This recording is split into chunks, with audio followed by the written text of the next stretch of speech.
Magandang araw mga langga. Ayan po, may bago na naman tayong sisiw, bagong pisa. Ayan, mainit-init pa. Ayan mga langga, medyo mahirap. Hindi ko sila magalaw ngayon kasi kailangan kong i-move to ang aking pwesto dito ay mahirap. Nasa taas po kasi ito. Hindi po ito sa may range net dun sa loob. Hindi po ito yung nasa labas ng kulungan, pero meron din po ditong iba. Ayan, may mga itlog po rin po dyan. Ayan, ito nasa taas, ako yung makirat lamang po dito. Ayan, hindi po natin mabibilang kung ilan po yan. Yan po ay hatch. Ayan, nakakatuwa mga langga, diba? Bago na namang aalagaan. Ayan, mamaya kukunin natin, ilalagay din natin sila sa ilalagay din natin sila sa magandang pwesto. Ayan mga langga, ano ba, hindi ako makamove dito sa aking pinagtatayuan kasi hindi po talaga pala ako nakatayo dito, ako nakatuwad pa nga dito kasi ang hirap naman ang iyong pinaganuhan ng itlog. Hindi kita basta-basta makukuha dito mamaya, kailangan ko ng assistant.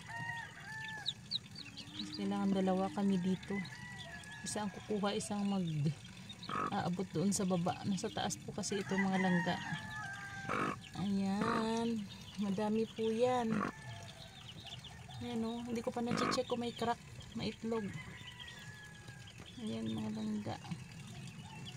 Thank you for watching.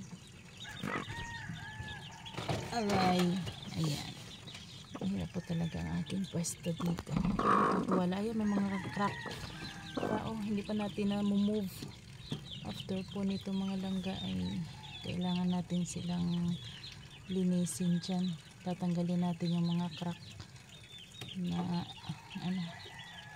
ang crack shell. Baka po kasi meron pang hindi napipisa, so we need to remove.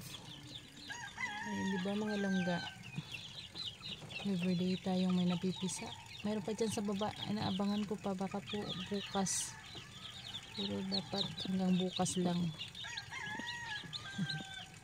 kasi yun ang aking bilang hanggang bukas. Meron tayong pure sweater dyan sa baba, ano din, bukas ay mapipisa din dapat yung mga itlog niya. Hindi po pwedeng hindi niya mapipisahin bukas kasi ma-overdue. So ito muna for today ang aking video mga langga. Salamat po sa support ninyo, sa walang sawang support ng aking munting channel. Please subscribe my channel mga langga. Thank you for watching.